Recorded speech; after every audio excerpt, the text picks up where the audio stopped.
Hi guys, welcome to முப்படை training academy. So இன்றைக்கி நம்ம பிசி அல்டிமேட்டில் எதை பார்க்க போகிறோம் அப்படின்னு பார்த்தீங்கன்னா அறிவியல் மற்றும் சமூக அறிவியல் கேள்விகள் தான். ஸோ நாள் நெருங்கிட்டு இருக்கு, அந்த பயம் எல்லாருக்குமே இருக்கான்னு எனக்கு தெரியல. ஸோ நம்ம ஒரு கொஷின்ஸ் பார்க்கும்போது அதை பற்றின ரிவிஷன் பாயிண்ட்ஸ்லாம் கேதர் பண்ணிகிட்டு இருக்கோம். ஞாபகம் இருக்கா? நான் ஆரம்பித்த இந்த நாட்களில் இருந்து, இந்த ரிவிஷன் ஆரம்பித்த நாள்லேருந்து நிறைய பேர் ஃபாலோ பண்ணி பார்த்துட்டு தான் இருக்கீங்க. கண்டிப்பாக எல்லாருக்குமே படித்தது மண்டைக்குள்ளே தான் இருக்குன்னு நான் நிரூபிச்சுட்டு இருக்கேன். யாருக்குமே எதுவும் மறந்து போல. என்ன ஒரு கொஷினை பார்க்கும்போது தான் அது மூளை பொறி தட்டி உனக்கு ஆன்சர் எடுத்துகிட்டு வந்து தரும். நீ சும்மா உட்காந்து யோசிச்சாலாம் வராது, கண்டிப்பாக வராது. ஏன்னா நீ சும்மா உட்காந்து யோசிக்கும் போது அதை மட்டுமா யோசிப்பேன். ஆஹா அந்த பாட்டு நல்லா இருந்துச்சுல்ல, ஆஹா ஆஹா சாப்பாடு மதியம் என்ன இருக்கும் அப்படின்ற ஒரு 2-3 தாட் மைண்ட்குள்ளே ஓடும். ஆனால் எக்ஸாம் பாயிண்ட் ஆஃப் வியூ அந்த கொஷினை பார்க்கும்போது அந்த கொஷின் மட்டும் தான் கான்சென்ட்ரேட் பண்ணுவேன். ஸோ அதனால தான் டக்குன்னு உனக்கு ஃபயர் அடிச்ச மாதிரி அந்த ஆன்சர்ஸ் உனக்கு ஞாபகம் வருது. இவ்வளவு தாங்க விஷயம். ஓகேவா? ஹியூமன் சைக்காலஜி இதுதான். நார்மலாக ஒரு ஃப்ரீயாக விட்டுட்டு ஒரு கொஷினை யோசிக்க சொன்னால் கண்டிப்பாக அது மைண்டில் ஞாபகம் வராது. இதே அந்த கொஷின்ன்ற ஒரு பாரத்தை மேலே வச்சு அந்த கொஷினை பற்றி யோசிடான்னு சொன்னால் கண்டிப்பாக உனக்கு ஞாபகம் வரும். அது எங்கேயுமே உன் மண்டையை விட்டு அகலலை, உன் மனசை விட்டு அகலலை. இதை புரிஞ்சுக்கிட்டீங்கன்னா நீ ஜெயிச்சிட்ட, காக்கையை போட்டுட்ட அப்படின்றதுக்கான அர்த்தம் தான். ஸோ டிசம்பர் 10ஆம் தேதி நெருங்கிடுச்சு. உளவியல் வீடியோஸும் போட்டுட்ருக்கோம், கூடவே சேர்ந்து இன்னொரு ரிவிஷன் வீடியோஸையுமே கண்டினியூ பண்ணிட்டு தான் இருக்கோம். நீ உன் சப்போர்ட்டை கொடுத்து பார்த்துட்டு இருக்க வரையும். ஸோ உன் சப்போர்ட் குறையும் பட்சத்தில் நாங்கள் அந்த ரிவிஷனை கேன்சல் பண்ணிட்டு உளவியலை மட்டும் போட்டு முடிச்சுட்டு போயிடுவோம். ஸோ பாருங்கள், தொடர்ந்து சப்போர்ட் பண்ணுங்கள், இணைந்திருங்கள். நம்ம வந்து தொடர்ந்து பயணிப்போம். ஏன்னா நம்மளுடைய பயணம் இந்த டிசம்பர் 10 முடிய போகிறதில்ல, காலத்துக்கும் தொடர போகிறது தான். ஏன்னா ஒரு போலீஸ் ஆகிட்டு எங்கன்னா பார்த்தா என்கிட்ட பேச மாட்டியா சார், நான் பாஸ் ஆகிட்டேன் சார் உங்களால் தான் அப்படின்னு ஒரு வார்த்தை சொல்ல மாட்டியா, ஒரு சல்யூட் அடிக்க மாட்டியா? ஸோ அந்த வார்த்தை தான். ஆனால் நான் பயணம், அவளுடைய பயணம் தொடரும். ஸோ டிசம்பர் 10 முடிச்சிட்டோன்னே டிசம்பர் 13 ஃபிசிக்கலுக்கு வாங்க, பார்ப்போம். ஃபிசிக்கல் நல்லபடியாக பண்ணுங்கள். ஸோ அகாடமிலையும் வந்து ஃபிசிக்கலுக்கான அட்மிஷன் டிசம்பர் 13 ஓப்பன் ஆகிடும். தாராளமாக எக்ஸாமை நல்லபடியாக முடிச்சுட்டு ஃபிசிக்கலுக்கு வரீங்க, மீட் பண்ணுறோம். அவ்வளோதான். ஓகேவா? சரி போகலாம். இன்னைக்கு பிசி அல்டிமேட்டினுடைய இந்த செஷனில் ஃபர்ஸ்ட் கொஸ்டின் எடுத்தோடனே சார் ஈஸியான கொஸ்டின் சார், நான் வெளியே போகிறேன் சார் வீடியோ விட்டு அப்படின்னா அது உன்னுடைய லாஸ். ஏன்னா ஈஸியான கொஸ்டின் தான், ஆனால் இதை வச்சு நான் எவ்வளோ பாயிண்ட் நம்ம ஞாபகம் வருதுன்றதான் பார்க்க போகிறோம். ஸோ இந்த நேரத்தில் டக்குன்னு சொல்லிட்டு இருப்பேன், வெப்பநிலையினுடைய எஸ்ஐ அலகு என்ன? கேள்வி. இதை நீ சொல்லிட்ட. இப்போ இதை வச்சு நான் கேட்குறேன், தனிச்சுழி வெப்பநிலை. இப்போ நான் நிறைய விஷயங்கள் கேட்குறேன். தனிச்சுழி வெப்பநிலையை கெல்வின்ல சொல்லு இப்படி நான் கேட்குறேன்.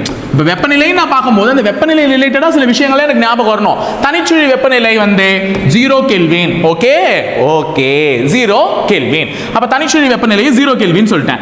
இதே 32 டிகிரி ஃபாரன்ஹீட் எத்தனை டிகிரி செல்சியஸுக்கு சமமாக இருக்கும்னு கேட்குறாங்க. 0 டிகிரி செல்சியஸுக்கு சமமாக இருக்கும். 32 டிகிரி ஃபாரன்ஹீட் எத்தனை டிகிரி செல்சியஸுக்கு சமம்? 0 டிகிரி செல்சியஸுக்கு சமம். ஒரு நார்மலான இருக்கக்கூடிய மனுஷனுடைய சராசரி வெப்பநிலை எத்தனை டிகிரி செல்சியஸ்? 37 degree Celsius. போன வீடியோல சொன்னேன், ஒரு நார்மலா இருக்கக்கூடிய மனுஷனுடைய உடல் வெப்பநிலை எத்தனை டிகிரி ஃபாரன்ஹீட் இருக்கணும்னு சொன்னேன்? 98.4 இருந்து 98.6 இதெல்லாம் சொன்னேன் ஃபாரன்ஹீட்ல. ஓகேவா? இதெல்லாம் ஞாபகம் வருதா? ஒரு டெம்பரேச்சரை பத்தி படிக்கும்போது இந்த விஷயம் எல்லாம் ஞாபகம் வருதா? அப்போ கண்டிப்பா எதுவும் மறக்கல. சோ அடுத்தது லாஸ்ட் கேள்வி, இந்த வெப்பநிலையை வச்சு நீரின் மும்மை புள்ளி, முப்புள்ளின்னு சொல்லக்கூடிய மும்மை புள்ளி, நீர் தண்ணீருடைய நீரின் மும்மை புள்ளி, இதை கண்டுபிடிச்சவர் யாருன்னு பார்த்தீங்கன்னா தாம்சன் அவர்கள், ஜேம்ஸ் தாம்சன் அவர்கள். ஸோ தாம்சன் அவர்கள் இதை கண்டுபிடிச்சார்.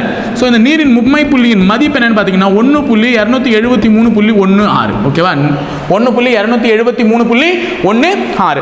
ஸோ அப்போ இவ்வளோ விஷயத்தை நான் ஒரு விஷயத்தை சொல்லி ஞாபகம் வச்சிருக்கேன். அப்போ வீடியோ வேஸ்டா? வீடியோ வேஸ்டே கிடையாதுல்ல? சரி ஓகே.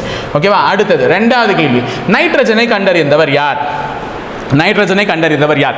1772ஆம் ஆண்டு தான் நைட்ரஜன் கண்டறியப்பட்டது. வருஷமும் ஞாபகம் வச்சுக்கோமா. நாளை பின்ன நைட்ரஜனை கண்டறிந்தவர் இவர் தான் சரியா கொடுத்துட்டு வருஷத்தை தப்பா கூட கொடுத்து வைக்கலாம். ஸோ நம்ம போய் அங்கே சொதப்பிட கூடாது. வருஷம் 1772.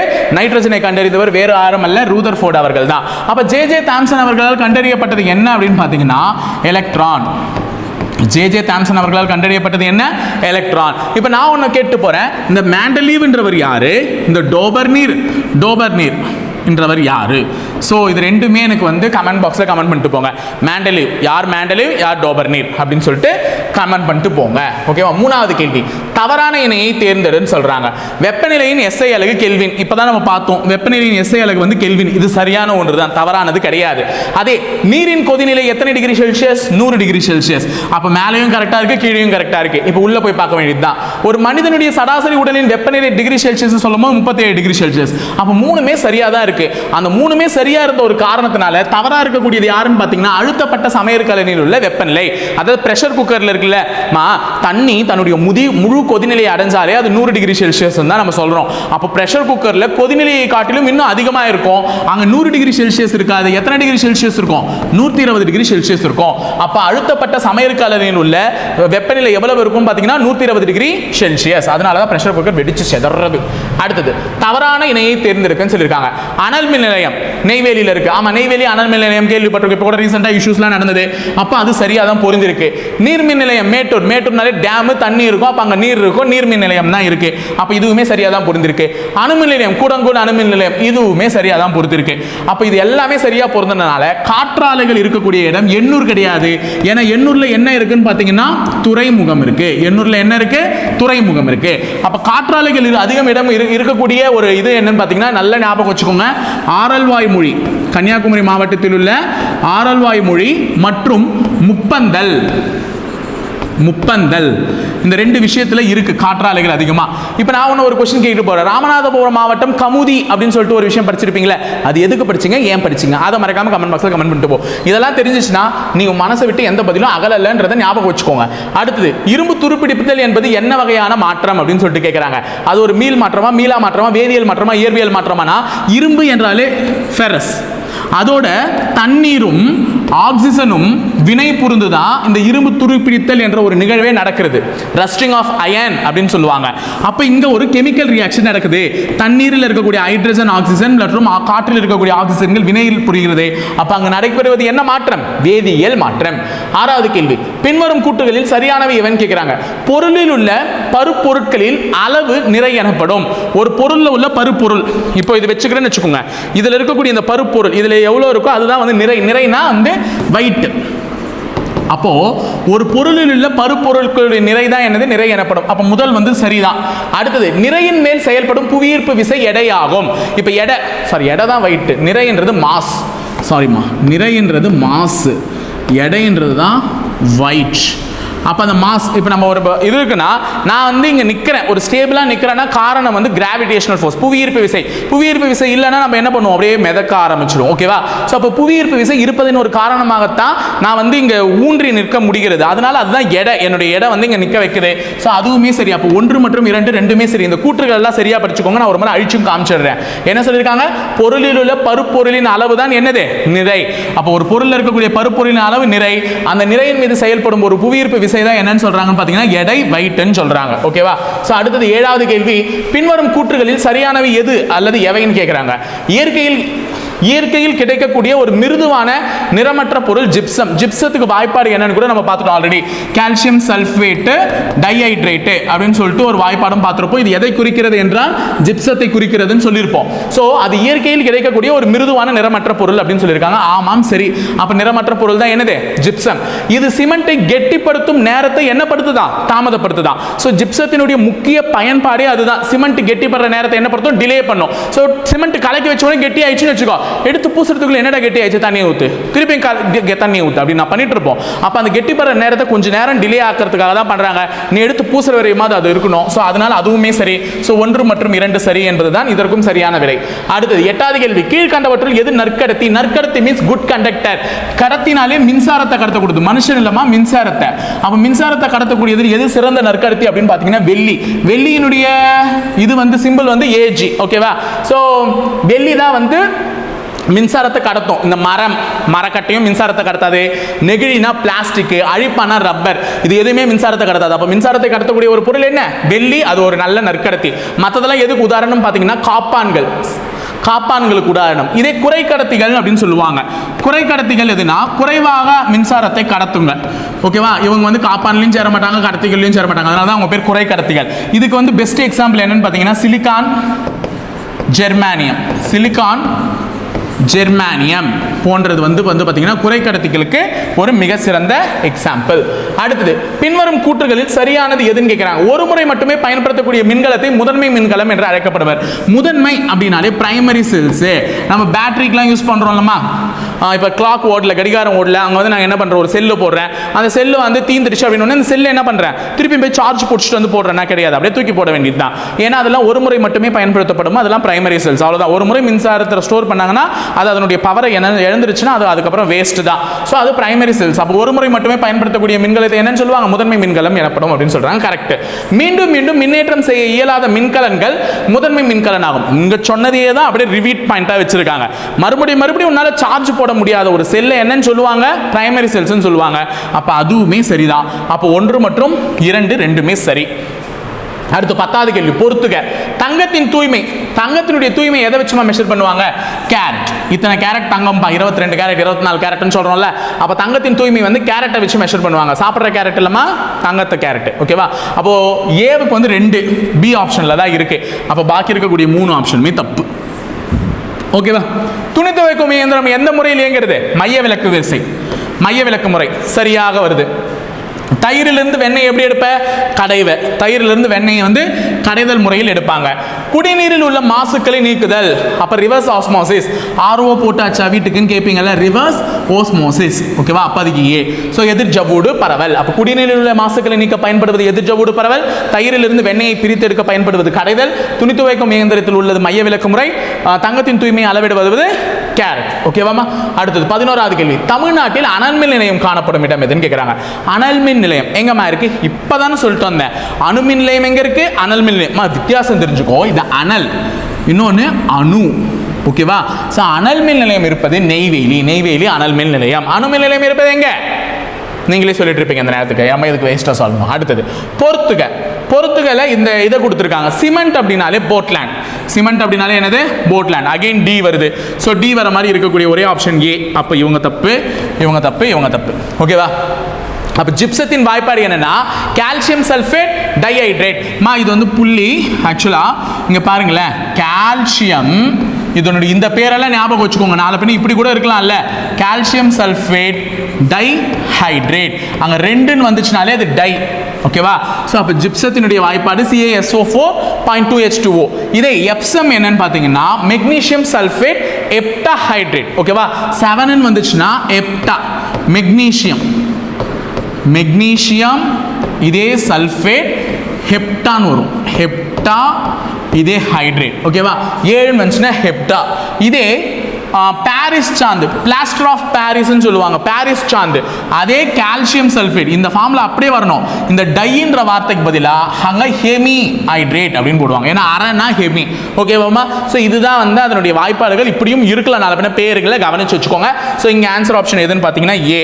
ஓகேவா? 13 வெப்பநிலையை துல்லியமாக அளவிட பயன்படும் கருவி எதுன்னு கேட்குறாங்க. வெப்பநிலைனாலே டெம்பரேச்சர். ஆரம்பத்திலேருந்தே டெம்பரேச்சர்லேயே ஆரம்பிச்ச கொஸ்டின் டெம்பரேச்சர் நோக்கி நிறைய போயிட்டு இருக்கு. டெம்பரேச்சர் அளவிடுறதுக்கு பயன்படுத்துறது பேர் வெப்பமானி அப்படின்னு சொல்லக்கூடிய தெர்மாமீட்டர் தான். அப்ப அம்மீட்டர் எதை பயன்படுறது? மின்னோட்டம். அம்மீட்டர் எதை அளவிட பயன்படுறது? மின்னோட்டம். இதே வோல்ட் மீட்டர் எதை பயன்படுது அப்படின்னு பாத்தீங்கன்னா மின் அழுத்தம். ஓகேவா? 2 விஷயம் தெரிஞ்சுக்கோங்க. மின்னோட்டம், மின்னழுத்தம். அடுத்தது 14 பொறுத்துக கேட்குறாங்க. நேர்கோட்டு இயக்கம் எதுக்கு? வளைவு பாதை இயக்கம், அலைவு இயக்கம். இதை ஃபர்ஸ்ட் ஞாபகம் வச்சுக்கோங்க. அலைவுனாலே நமக்கு பெஸ்ட் எக்ஸாம்பிள் வந்து தனி ஊசல் தான். இப்படி அலைஞ்சு இப்படி போயிட்டு வந்துடும். அப்போ அது நேரா பொருந்தி இருக்கு. அப்போ 4வதுக்கு டி வரணும். 4வதுக்கு டி வர மாதிரி 2 ஆப்ஷன் இருக்காது. ஸோ இவங்க 2 பேருமே கேன்சல். ஓகேவா? அடுத்தது தற்சுழற்சி இயக்கம். தற்சுழற்சி பம்பரத்தை சுத்தி விட்டு அது தானா சுத்திட்டே இருக்கும். அப்போ பம்பரம் சி. அப்ப இங்க தான் சி இருக்கு. அப்ப இதுதான் கரெக்ட். அப்ப நேர்கோட்டு இயக்கம் என்றால் தானாக கீழே வரும் பொருள். ஒரு பொருளை நாம் தூக்கி போடுறதுக்கும் அதுவா கீழே விழுறதுக்கும் வித்தியாசம் இருக்கும். இப்ப மரத்துல இருந்து வர இலையை விட்டுருங்க. இலை வந்து வெயிட்லெஸ், காற்றுல ஒரு பழம் விழுதுனா தொப்புடு அப்படியே நேரா வந்து கீழே விழும். அப்ப தானாக கீழே விழக்கூடிய பொருள் அதிக எடையுள்ள பொருளா இருந்தா நேரா வந்து விழும். அது நேர்கோட்டு இயக்கத்துக்கு ஒரு சரியான உதாரணம். இதே வளைவு பாதை இயக்கம்னா வீசப்படும் பொருள் பந்து. ஒரு பந்தை நான் இப்படி வீசுறேன்னா அது என்ன பண்ணும்? அப்படியே ஒரு ஆர்க் எடுக்கும். ஒரு ஆர்க், அந்த வளைவு பாதை ஒரு பேரபோலிக் பாத் எடுத்து தான் போய் விழும். சோ அதனால அது வளைஞ்சு போகும். சோ ஆன்சர் ABCD நேரா பொருந்திருக்கு. 15வது क्वेश्चन போஸ்.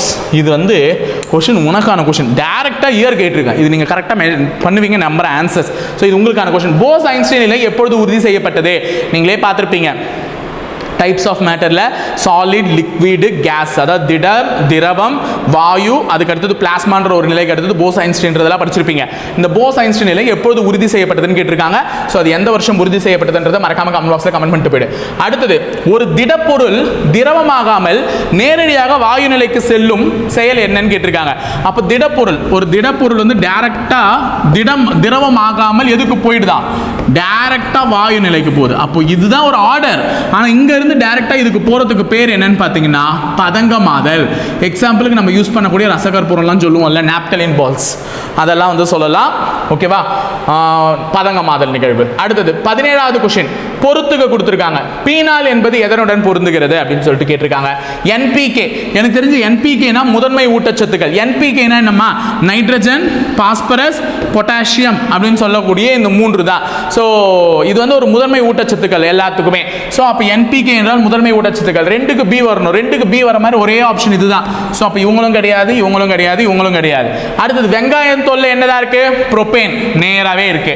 CaOCl2 சலவை தூள்னு சொல்றாங்க. இது சலவை தூள்னு சொல்றதுக்கு பதிலா bleaching powder. I think exact word வந்து ப்ளீச்சிங் பவுடர். இதை தான் சொல்லியிருக்கணும். ஸோ இது வந்து நேராக பொருந்திருக்கு. ஃபீனால் அப்படின்றது C6H5OH. இது ஒரு கார்பாலிக் அமிலம் அப்படின்றத நீங்கள் பார்த்துருப்பீங்க. ஸோ இன்னொரு விஷயமும் தெரிஞ்சுக்கோங்க. இதை C6H6O எழுதலாம். ஏன் சார் அப்படின்னு சொல்லலாம்னா இது அல்லது அது எப்படி எழுதியிருந்தாலும் கரெக்ட். இந்த இடத்துல H இருக்குல்ல, இங்கே எதுவுமே இல்லைன்னா இங்கே 1 இருக்கதா அர்த்தம். அதனால் இந்த 5 இந்த 1 சேர்த்து H6 கூட எழுதிருக்கலாம்.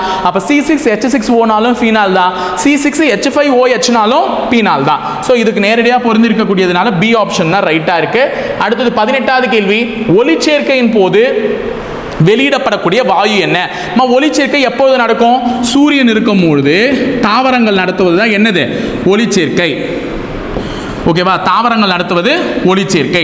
அப்போ சூரியன் என்பது பகல் நேரத்தில் இருக்கும். அப்போ பகல் நேரத்தில் தாவரங்கள் ஆக்சிஜன் வெளியே விட்டு எதை சுவாசிக்கும்? கார்பன் டை ஆக்சைடை சுவாசிக்கும். இது எப்போ? பகல் நேரத்தில். இதே இரவு நேரத்தில் என்ன பண்ண போகுதுன்னு பார்த்தீங்கன்னா ஆக்சிஜனை உள்ளிழுத்து கார்பன் டை ஆக்சைடை என்ன பண்ணும்? வெளியே தள்ளும். அப்போ இவங்க என்ன கேட்குறாங்க? ஒளிச்சேர்க்கையின் போது வெளியிடப்படக்கூடிய வாயு. ஒளிச்சேர்க்கை என்பது பகலில் நடக்கும். அப்போ பகலில் நடக்கும்போது எதை தான் வெளியேற்றும்? ஆக்சிஜனை வெளியேற்றும். அதனால தான் நம்ம சுவாசிக்கிறதுக்கு கரெக்டாக இருக்கு. இதே நைட் டைம்ல ஒரு மரத்துக்கடியில் போய் படுத்து வச்சுக்கோ, கார்பன் டை ஆக்சைடு வெளியே வரும். அப்போ நீ சுவாசிக்கவே முடியாது, மூச்சு அடிச்சு போய் என்ன ஆயிடுவேன்? செத்துறதுக்கு கூட வாய்ப்பு இருக்கு. அதனால உடனே பேய் அடிச்சு செத்துச்சு, ரத்த காட்டேரி அமைச்சு செத்துச்சுலாம் சொல்லாதீங்க. மரம் வந்து கார்பன் டை ஆக்சைடு வெளியிட்டு இருக்கு, அது ஞாபகம் வச்சுக்கோங்க. அப்போ இந்த O2 அப்படின்றத டைரக்டா கொடுக்காம அவங்க என்ன பண்ணலாம்னா பிராணவாயு, இந்த CO2வை கரியமில வாயு இப்படின்னு கொடுக்கலாம். அப்போ வார்த்தைகள்ல வித்தியாசம் குமாரே. பிராணவாயுனா O2 பிராணம், நம்ம பிராணம். என் பிராணனை ஏன்பா வாங்குற அப்படின்னு சொல்லிட்டு ஐராத்துல பாஷையில் கேட்பாங்க. என் பிராணத்தை வாங்குறேன்னா பிராணம் என்றால் உயிரை வாங்குறியே அப்படின்னு சொல்றது. அப்போ பிராணவாயு என்றால் உயிரை காக்கக்கூடிய வாயுவான ஆக்சிஜன், கரியமில வாயு என்றால் கார்பன் டை ஆக்சைடு. ஓகேவா? ஸோ அடுத்தது 19வது கேள்வி, ஃபீனால் என்பது ஒரு கார்பாக்சிலிக் அமிலம். இப்பதான் சொன்னேன். ஃபீனால் என்பது என்னது? ஒரு கார்பாக்சிலிக் அமிலம். C6H5OH சொல்லலாம் அல்லது C6H6O சொல்லலாம். நெக்ஸ்ட் क्वेश्चन என்னன்னு பாத்தீங்கன்னா பொறுத்துக கொடுத்திருக்காங்க. நீரினுடைய உறைநிலை கேக்குறாங்க. நீரினுடைய உறைநிலை அப்படினாலே என்னன்னு பாத்தீங்கன்னா 0 டிகிரி செல்சியஸ். அதாவது ஒரு நீர் வந்து உறைந்து போய் ஐஸ் கட்டியா மாறணும். ஐஸ் கட்டியா மாறதுனாலே அது எத்தனை டிகிரி செல்சியஸ்? 0 degree Celsius. இதே நீரினுடைய கொதிநிலை என்னன்னு கேட்டாங்கன்னா 100 டிகிரி. அப்ப நீரினுடைய உறைநிலை வந்து 0 டிகிரி, நீரினுடைய கொதிநிலை வந்து 100 டிகிரி. அப்போ ஏவுக்கு டி இருக்கிறது வந்து 2 ஆப்ஷன்ல இருக்காங்க. அப்ப சியும் கிடையாது, பியும் கிடையாது.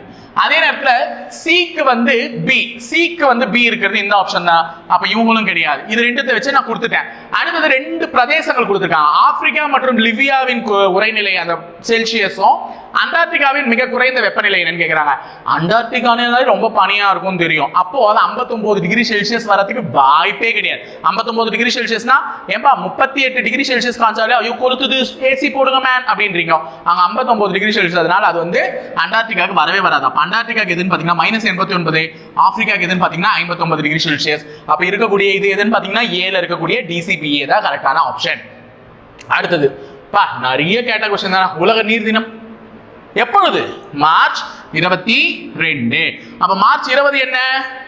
மார்ச் 21 என்ன? காடுகள் தினம் என்னைக்கு? சிட்டுக்குருவியல் தினம் என்னைக்கு? இதெல்லாம் உங்களுக்கு ஞாபகம் வருதா? கூடவே இதே மார்ச் மாசம் 24ஆம் தேதி என்ன? காசநோய், உலக காசநோய் தினம். எல்லாமே ஞாபகம் வருது. ஓகேவா? 22. பொறுத்துக கேட்டிருக்காங்க. நிறைனால என்ன? கிலோகிராம். நிறையினுடைய யூனிட் என்னது? கிலோகிராம். தலக்கோணம் ரேடியன். பருமன்னா வால்யூமா மீட்டர் கியூப். ஒளிச்செறிவு கேண்டிலா. இங்க தான் நீ கவனிக்கணும். ஒளிச்செறிவு வேற. என்ன சார் ரெண்டும் ஒரே மாதிரி தான் சொல்றீங்கன்னா சொல்லக்கூடிய அந்த ப்ரொனன்சியேஷன்ல இருக்கு. ஒளி. ஓகேவா? இந்த ஒளி வேற, அந்த ஒளி வேற. சோ இது ஒளிச்செறிவு. ஓகேவா?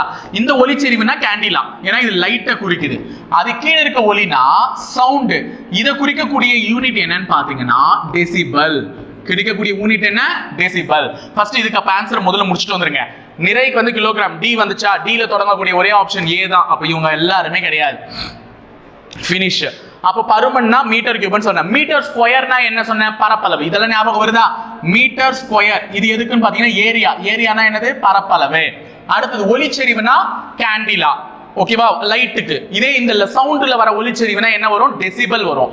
அதே நேரத்தில் தலக்கோணம்னா ரேடியன், திண்மக்கோணம்னா ஸ்ட்ரேடியன். இதெல்லாம் ஞாபகம் வந்துருச்சாமா? எல்லாமே மண்டையில தாமா இருக்கு. திண்மக்கோணம்னா ஸ்ட்ரேடியன். ஓகேவா? இது ஞாபகம் இருந்துச்சு. இப்போ நான் உனக்கு இன்னொரு விஷயம் சொல்லிடுறேன்.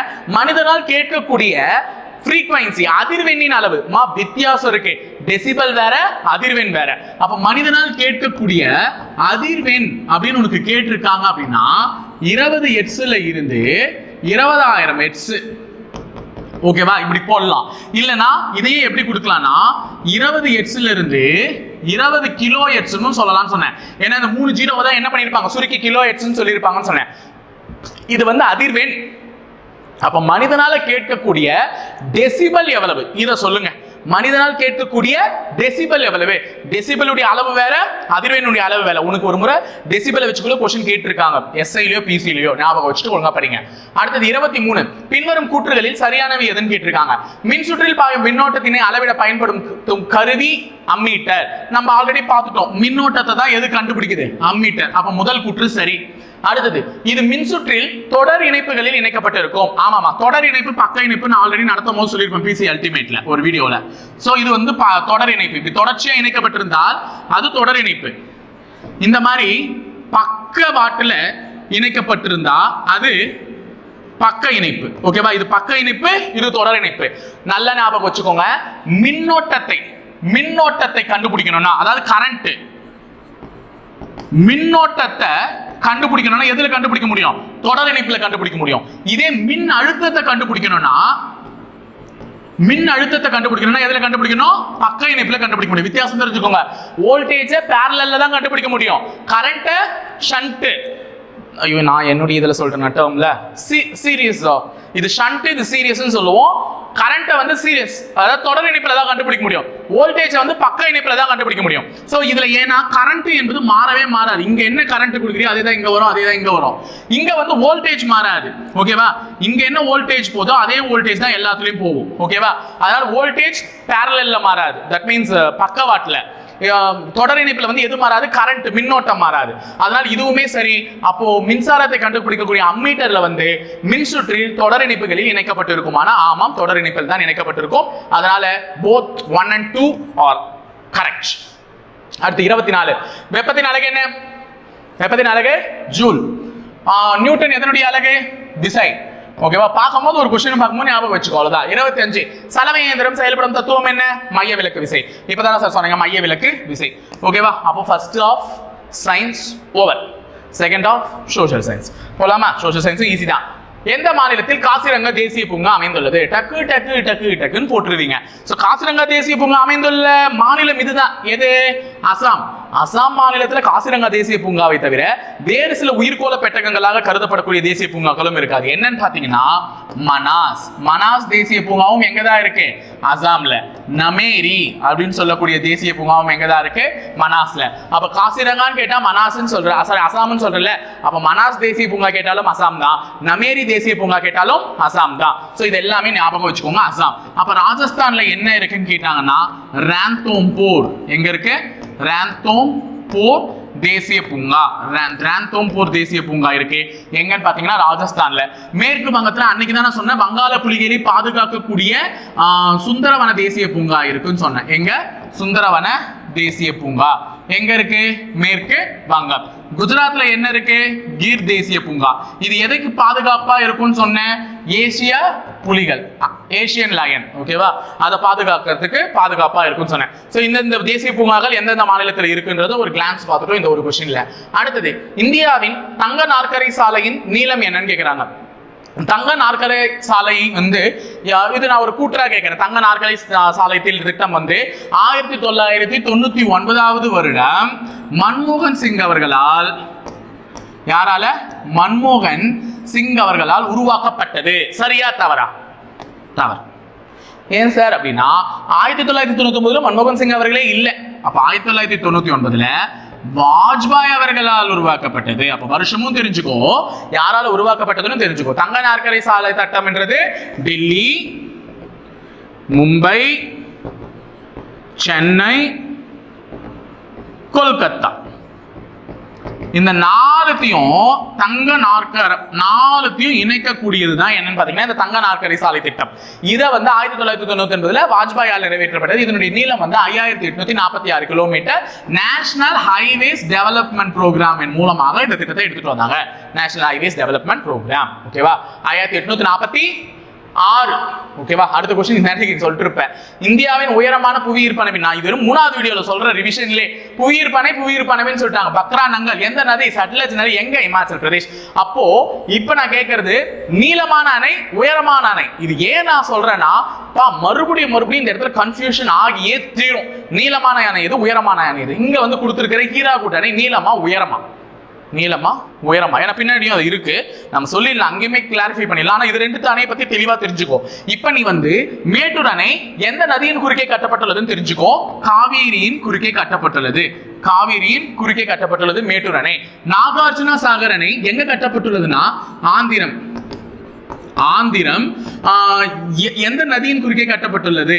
அமராவதின்னு நினைக்கிறேன். கிருஷ்ணா. அமராவதி இல்லமா, கிருஷ்ணா. ஓகேவா? கிருஷ்ணா நதியின் குறுக்கே கட்டப்பட்டுள்ளது எது? நாகார்ஜுன சாகர் அணை. அப்ப அது ஆந்திர மாநிலம். கிருஷ்ணா. மேட்டூர் அணை காவேரி தமிழகம். அதனால தெரிஞ்சிடும் உங்களுக்கு. சோ ஹீராகுட் அணை உயரமா நீளமான மட்டும் சொல்லிட்டு போங்க.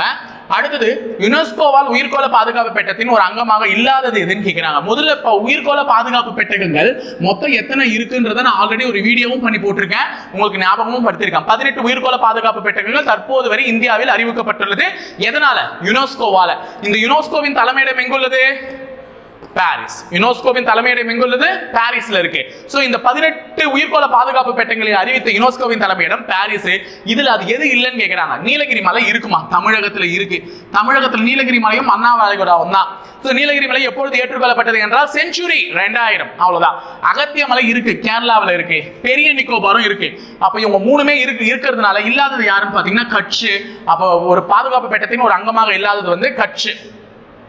அடுத்தது டேஷ் மண்ணில் இரும்பு ஆக்சைடு அதிகமாக காணப்படுகிறதுன்னு கேட்கறாங்க. நான் எல்லாருக்குமே நான் அன்னைக்கே ஒரு क्वेश्चन இத சொல்லிட்டு போனேன், இப்படி எல்லாம் கூட क्वेश्चन வைப்பாங்கன்னு சொல்லிட்டு. அப்ப எந்த மண்ணில இரும்பு ஆக்சைடுன்னு சொல்லக்கூடிய ஃபெரஸ் ஆக்சைடு. ஓகேவா? ஃபெரஸ் ஆக்சைடு எதுல அதிகமா இருக்கு அப்படின்னு பாத்தீங்கன்னா செம்மண்ல தான் அதிகமா இருக்கு. இது இரும்பு ஆக்சைடு. சோ இன்னொரு क्वेश्चन நான் கேட்டு போறேன். அன்னைக்கு நிறைய பேர் கேட்டாங்க, சார் இந்தியாவில் வண்டல் மண், நம்ம வளமான மண் வண்டல் மண் தான் பார்த்தேன். ஸோ கரிசல் மண் தான் சார் அதிகமாக இருக்குன்ற மாதிரி சொல்றீங்க. பட் வண்டல் மண் தான் எனக்கு தெரிஞ்சிச்சு. நீங்களும் பாருங்க. அப்பா வண்டல் மண்ணுடைய புதிய மண்ணுடைய பெயர் என்ன, பழைய மண்ணுடைய பெயர் என்ன நான் கேட்டிருந்தேன். பாங்கர் எதுக்கு, காதர் எதுக்கு, எல்லாமே ஞாபகம் வந்துடும். கரிசல் மண் பருத்தியை உற்பத்தி செய்ய பயன்படுத்தக்கூடிய மண்ணுன்னு சொன்னேன். இப்போ நான் உங்களை கேட்டு போறது 2 மண்ணை பத்தி.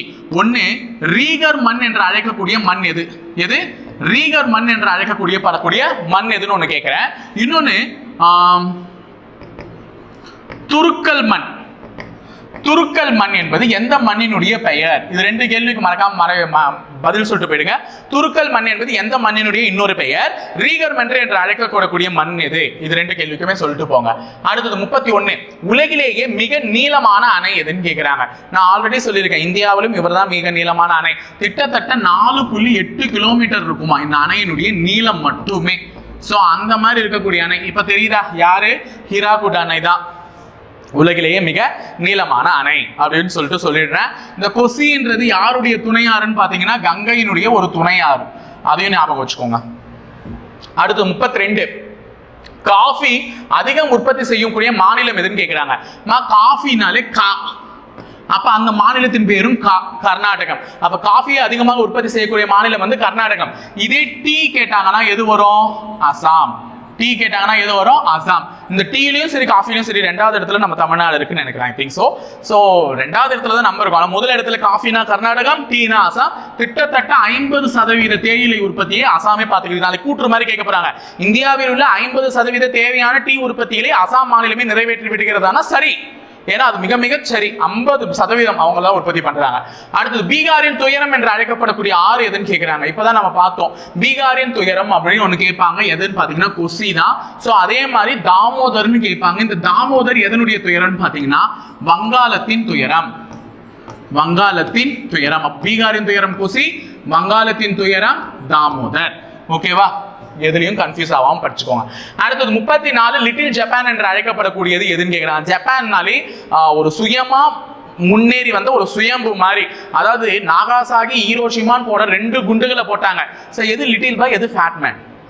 ஞாபகம் வருது அதனா அதில் படித்த மாதிரி உங்களுக்கு தெரியுமா அப்படின்னு படிச்சிருப்பீங்களே. லிட்டில் பாய் எது? ஹீரோஷிமா லிட்டில் பாயா இல்லை நாகாசாகி லிட்டில் பாயா? எது அது ரெண்டுத்துல ஃபேட்மேன் அப்படின்னு சொல்லிட்டு கீழே கமெண்ட் பண்ணிட்டு போங்க. ஸோ அந்த 2 குண்டுகளை ஜப்பான் மேலே போட்டும் போது அதையும் தாங்கி அவங்க அந்த குண்டடியும் பட்டு பொருளாதாரத்தில் முன்னேறி வளர்ந்து வரக்கூடிய நாடு இந்தியாவையுமே விட மேலே முன்னேறி வளர்ந்துட்டு இருக்காங்க. ஸோ காரணம் அவர்களுடைய உழைப்பு. அந்த மாதிரி 1960ஆம் ஆண்டு அதாவது நமக்கு சுதந்திரம் கிடைச்சு 47 கிடைச்சு முடிச்சுட்டு போயிட்டாங்க. ஆங்கிலேயம் எல்லாத்தையும் எடுத்துட்டு நான் தானே சம்பாதிச்சேன் எல்லாத்தையும் கொடு அப்படின்னு சொல்லிட்டு வாரிசு விட்டுன்னு கிளம்பிட்டான். அப்போ நம்ம நாடு நிர்கதியை தான் விட்டு போனான். அப்படி விட்டுட்டு போன உடனே என்ன பண்ணாங்கன்னு பார்த்தீங்கன்னா எல்லாருமே எதையும் எதிர்பார்க்காம இந்த 1960ஆம் ஆண்டுல ஒரு பொருளாதார நெருக்கடி வரும்பொழுது நாங்கள் யாரையும் நம்பிலாம் பிழைக்கல, எங்க கையை நம்பி நாங்களே பிழைச்சுக்கிறோம். நாங்கள் செய்யற வேலை, நாங்கள் சிவகாசியில பட்டாசு தொழிற்சாலையை தொடங்க போறோம். ஸோ அந்த பட்டாசுக்கு தொழில் இது மூலமா எங்களுடைய இன்கம்மை எங்களுடைய பொருளாதார சூழ்நிலைகளை நாங்களே மேம்படுத்திக்கணும். அப்படி மேம்படுத்திக்கிட்ட சிவகாசியை பார்த்து லிட்டில் ஜப்பான் என்று கூறியவர் யாருன்னு பார்த்தீங்கன்னா நேரு. யாரையும் எதிர்பார்க்காமல் செஞ்சிருக்காங்க அந்த மக்கள். ஒரு ஜப்பான் எப்படி மீண்டு வந்துச்சோ தன்னுடைய நிலையிலிருந்து, அந்த மாதிரி தன்னுடைய பொருளாதார இக்கட்டான சூழ்நிலை என்ற நிலையிலிருந்து மீண்டு வந்தது சிவகாசி. ஹாய் சிவகாசி பீப்புள்ஸ், ஓகேவா? ஸோ அவங்க சொன்னது நேரு. இது ஞாபகம் வச்சுக்கோங்க. லிட்டில் ஜப்பான் என்று கூறியவர் யாருன்னு கேட்கலாம். நேரு அவர்களால் கூறப்பட்டது. அடுத்தது 35 ஒரு நாடு ஒரே மாதிரியான வரி என்பது எந்த வரி உறுதிப்படுத்துகிறது அப்படின்னு சொல்லிட்டு கேட்பாங்க. இது எல்லாருக்குமே தெரியும். கூட்ஸ் அண்ட் சர்வீஸ் டாக்ஸ் சொல்லக்கூடிய ஜிஎஸ்டி. இதுதான் ஒரே நாடு ஒரே வரி. எந்த ஆண்டு அமல்படுத்தப்பட்டதுன்னா ஜூலை மாதம் 1ஆம் தேதி 2017ஆம் ஆண்டு தான் இந்த ஜிஎஸ்டி வரின்றது என்ன பண்ணிருக்காங்க, அமல்படுத்தப்பட்டிருக்காங்க. ஜிஎஸ்டி வரியினுடைய பெயர் தான் பண்டங்கள் மற்றும் பணிகள் வரின்னு சொல்லக்கூடிய ஜிஎஸ்டி. ஓகேவா? சோ ஜிஎஸ்டி அறிமுகப்படுத்தியது ஜூலை 1, 107, 2017. இது எந்த சட்ட திருத்தத்தின் மூலமாக ஏற்றுக்கொள்ளப்பட்டது அப்படின்னு பாத்தீங்கன்னா 101வது சட்ட திருத்தம். 101வது சட்ட திருத்தத்தின்படி ஏற்றுக்கொள்ளப்பட்டது தான் என்னது, இந்த ஜிஎஸ்டி. ஓகேவா? சோ அப்ப வரின்னும் போது நமக்கு 2 வகையான வரி இருக்கு. ஒன்னு நேர்முக வரி, இன்னொன்னு என்ன வரின்னு பாத்தீங்கன்னா மறைமுக வரி. அது என்ன சார் நேர்முக வரி மறைமுக வரினா? நேரா எடுத்துட்டு போய் செலுத்தினா அது நேர்முக வரி. மறைமா நம்ம கிட்ட இருந்தே மறைவா வாங்கினா அது மறைமுக வரி. இப்போ நீ சோப்பு வாங்குற, அந்த சோப்பு மேலே ஒரு டாக்ஸ் கட்டி தான் வாங்குற. டைரக்டா சோப்பினுடைய விலை வேற, ஆனா நீ கடையில வாங்கும் போது அந்த சோப்பினுடைய விலை வேற. அப்ப டாக்ஸ் நீ எதுக்கு பே பண்ற? அப்ப அது மறைமுகமா நீ பே பண்றதுனால அது மறைமுக வரி. ஓகேவா? சோ இங்க கட்டக்கூடிய இந்த வேட், இந்த விற்பனை வரி, சேல்ஸ் டாக்ஸ், இது எல்லாமே மறைமுக வரிக்கு ஒரு எக்ஸாம்பிள். இந்த ஏ ஆப்ஷன்ல இருக்கிறதும் டி ஆப்ஷன்ல இருக்கிறதும். இந்த பி ஆப்ஷன்ல இருக்கக்கூடிய வருமான வரி, சொத்து வரி கட்டறல்ல, அதெல்லாம் எதுல வரும்னு பாத்தீங்கன்னா பி ஆப்ஷன்ல வரும். அதெல்லாம் நேர்முக வரியில எக்ஸாம்பிள். ஓகேவா? அடுத்தது திருப்பி வரியை பத்தி சொல்லியிருக்காங்க. 36 வருமான வரி என்பது இப்பதான் நான் சொன்னேன், அது நம்ம நேரா கட்டுறது, அதனால அது ஒரு நேர்முக வரி. ஸோ ஏவுக்கு 4, ஏவுக்கு 4 இருக்கிற மாதிரி 2 ஆப்ஷன் 3 ஆப்ஷன் இருக்காங்களா? ஸோ வருமான வரி ஒரு இது. அடுத்தது ஜிஎஸ்டி ஜூலை மாதம் 1, இப்பதான் சொன்னேன், ஜூலை 1, 2017. அப்போ ஜிஎஸ்டிக்கு டிக்கு 2, டிக்கு 2 இங்கதான் இருக்காங்க. அப்ப ஏவுக்கு 4, டிக்கு 2 இருக்கிறதுனால டி ஆப்ஷன் ரைட் ஆன்சர். அப்ப வேட்னா மதிப்பு கூட்டு வரி. ஆமா, வேட்னுடைய விரிவாக்கமே தெரிஞ்சுக்கோங்கம்மா. வேட்னா என்னன்னா value added tax. Value added tax, அதாவது இந்த மார்க்கை உற்பத்தி செய்யும் போது 8 ரூபா, வெளியில கடைக்காரங்க கிட்ட வரும்போது 10 ரூபா, அங்க இருந்து இன்னொரு கடைக்காரங்க கிட்ட வரும்போது 12 ரூபாய், என் கையில வரும்போது 14 ரூபாய். 8 ரூபாயிலிருந்து 14 ரூபாய் மாறி இருக்கு, 6 ரூபாய் ஏறி இருக்கு. அப்ப வேல்யூ கொஞ்சம் கொஞ்சமா ஏறிட்டே போகுது. அதான் வேல்யூ ஆடட் டாக்ஸ்னு சொல்லுவாங்க. சோ வேட்னா மதிப்பு கூட்டு வரி. ஆயத்தீர்வை அப்படின்னா எக்ஸைஸ் டியூட்டின்னு சொல்லுவாங்கம்மா. என்ன டியூட்டி? Excise duty. பொருள்லாம் வாங்கி வரீங்கன்னா அதுக்கு பே பண்ணுவீங்க ஏர்போர்ட்லாம், அது எக்ஸைஸ் டியூட்டி. அது மறைமுக வரி, மறைமுகமா பே பண்றது. கருப்பு பணம் என்றால் கடத்துதல். ஓகேவா? சோ இதுதான் மேட்ச் தி ஃபாலோவிங்ல நம்ம பண்ண வேண்டியது. சோ 4, 5, 1, 2, 3 அப்படின்றது தான் சரியா பொருந்தி இருக்கு.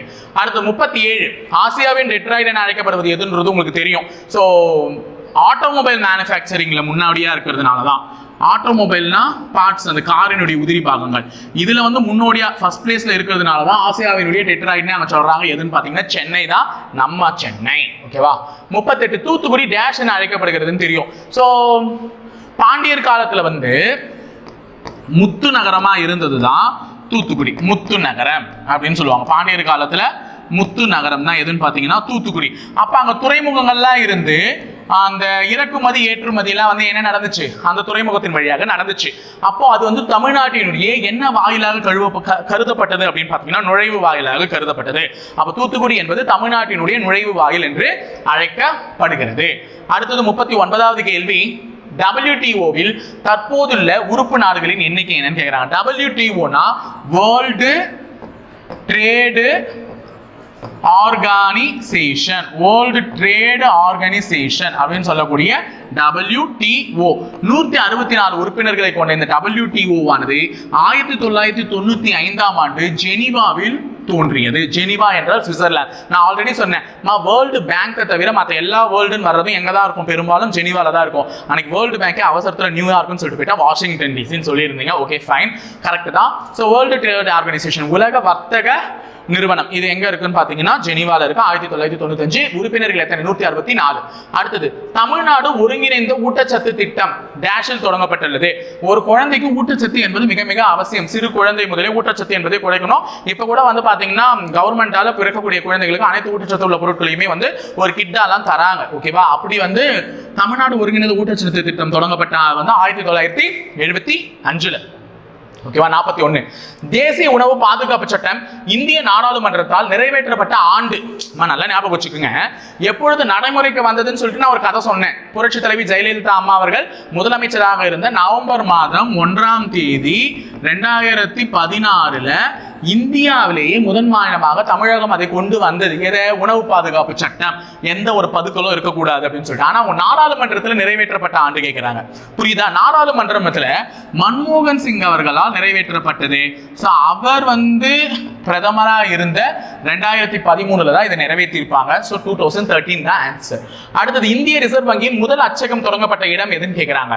இந்திய ரிசர்வ் வங்கி வந்து எப்பொழுது தொடங்கப்பட்டதுன்னா 1934 RBI சட்டம் அப்படின்னு ஒரு சட்டத்தை இயற்றி ஏப்ரல் 1 1935 RBI கல்கத்தாவில் தோன்றியது.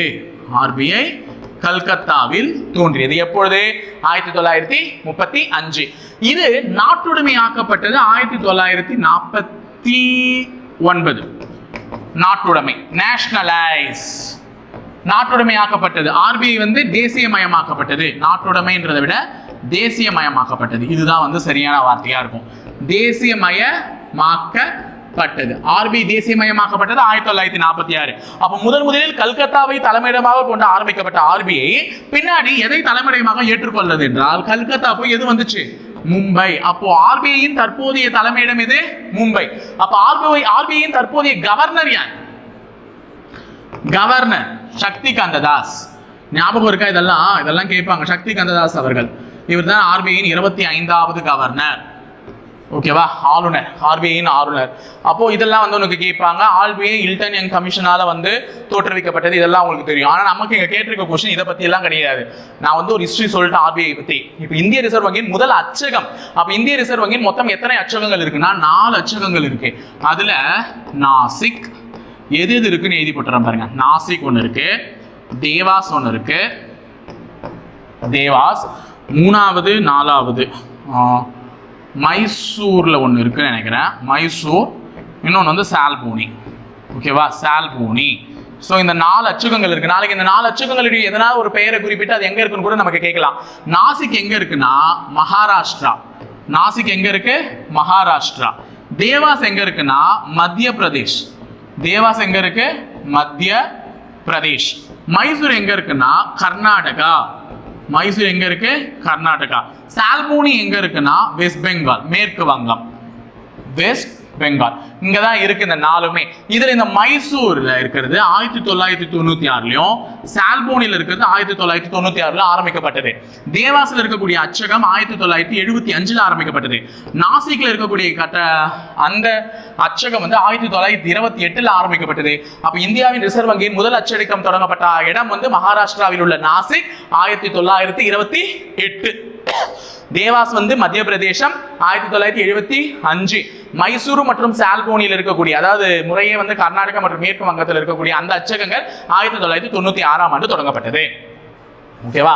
ஸோ அடுத்தது An Uncertain Glory என்ற புத்தகத்தை எழுதியவர் யார் அப்படின்னு பார்த்தீங்கன்னா அமர்த்திய சென் அவர்கள் தான்.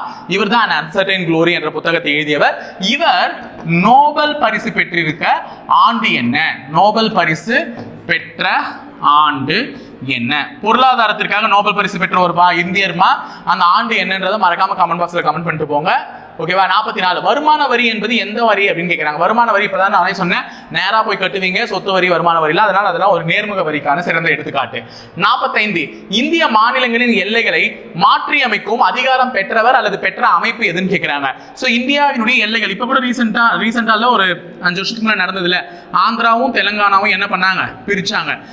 ஒரு வீட்டுல ஒரு கல்லு ஒரு அடி எடுத்து வச்சாலே பக்கத்துல சண்டைக்கு வந்துடுறான். அப்படி இருக்கும்போது ஒரு மாநிலத்தையே ரெண்டா பிரிக்கக்கூடிய இதெல்லாம் வந்து யார் பொறுப்பா எடுத்து நடத்துவாங்கன்னா நாடாளுமன்றம். ஒரு தனிப்பட்ட ஒரு இண்டிவிஜுவல் கிட்ட அந்த பொறுப்பு இருக்காது. பிரதம அமைச்சர் ஆகட்டும், குடியரசுத் தலைவர் ஆகட்டும், இல்ல அந்த மாநிலத்தினுடைய அரசாங்கத்தாகட்டும், இவங்க கிட்ட எல்லாம் இருக்காது. நாடாளுமன்றத்துல மெஜாரிட்டி பார்ப்பாங்க.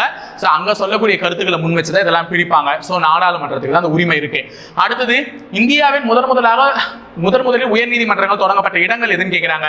சோ கல்கத்தா, பம்பாய் மற்றும் சென்னையில தான் தொடங்கப்பட்டுச்சு இந்தியாவினுடைய முதல்ல உயர் நீதிமன்றங்கள் தொடங்கப்பட்ட இடங்கள் நம்மளுடைய பம்பாய், கல்கத்தா, சென்னை. சோ இந்தியாவில் தற்போது வரை உள்ள உயர் நீதிமன்றங்களின் எண்ணிக்கை என்னன்னு பாத்தீங்கன்னா 25 உயர் நீதிமன்றங்கள் இருக்கு. இதெல்லாம் தெரிஞ்சு வச்சுக்கோங்க. 25 உயர் நீதிமன்றங்கள் இருக்கு. அதுல ரீசெண்டா எது சார் ஆரம்பிச்சாங்க அப்படின்னு பாத்தீங்கன்னா ஆந்திரா உயர் நீதிமன்றம் தான். ஆந்திரா உயர் நீதிமன்றம். ஏன்னா ஆந்திராவும் தெலுங்கானாவும் பிரியும் போது ஆல்ரெடி இருந்த ஒரு ஹைகோர்ட் வந்து தெலுங்கானால போயிடுச்சு. அதனால ஆந்திராக்கு இல்ல. அதனால ஆந்திராவில் தான் இந்த 25வது உயர் நீதிமன்றம் தற்போது ரீசெண்டா ஆரம்பிச்சாங்க. இந்தியாவிலேயே மிகப்பெரிய உயர் நீதிமன்றம் எதுன்னு கேட்டாங்கன்னா அகமதாபாத் உயர் நீதிமன்றம்.